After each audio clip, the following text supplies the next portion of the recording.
It's a new year and a new chance for you to make a fresh start with your compliance. For it, we're going to be bringing you a daily tip, strategy, or idea that you can use to improve your program.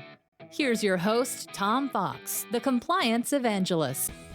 We continue to explore how to increase psychological safety to improve workplace culture by looking at the article, Fostering Ethical Conduct Through Psychological Safety. When psychological safety is lacking, it may be a consequence of the employee having witnessed unethical behavior. Moreover, the inversion of psychological safety correlates to the quantity of unethical behavior noted. Nothing really surprising there, but put simply, the more unethical behavior an employee sees, the more likely they are to feel psychologically unsafe. This suggests the experience of seeing more bad behavior may diminish psychological safety experienced by an employee. If your boss is engaged in not only corrupt behavior, but even simply unethical behavior, it will send a message throughout the organization that reporting unethical behavior will not be favored. One only need think of former Barclays CEO Jess Staley, who engaged in the illegal behavior of attempting to unmask an internal anonymous whistleblower. In many ways, Barclays is still trying to recover from this. It makes intuitive sense that being in a work environment where unethical behavior is prevalent might diminish psychological safety. People are reluctant to speak up in ethically troubled environments.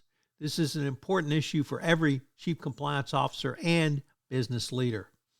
To overcome this deficiency, several factors correlate with a strong speak-up behavior, keeping everyone constant: moral engagement, moral attentiveness, and organizational justice, combined with the clarity of expectations.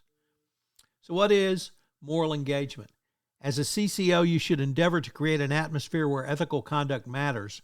So when employees recognize a potentially unethical situation, they will be motivated to do what's right.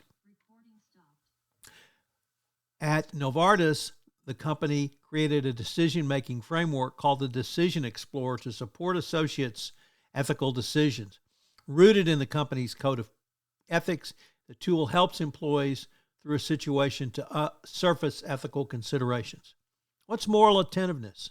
Well, you can educate employees to recognize the ethical dimensions of situations. Once again, at Novartis, the company runs practical ethics training that immerse employees in hypothetical scenarios where they must practice ethical decision-making.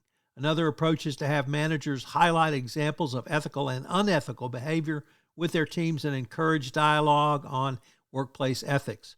Such grassroots employee contributions may build trust and commitment by giving employees a role in strengthening the code of behavior by which they are expected to live. What about organizational justice? Well, obviously, talk is cheap and it's deeds that matters, and the Department of Justice has made clear that CCO is vital to organizational justice. What about clarity of expectations? Here, CCOs must communicate a clear message so that employees will have an understanding of organizational standards and are clear about expectations.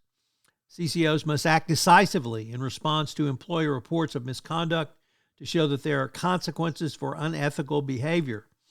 To foster greater psychological safety, coach and empower managers to create safe spaces for discussing ethical concerns.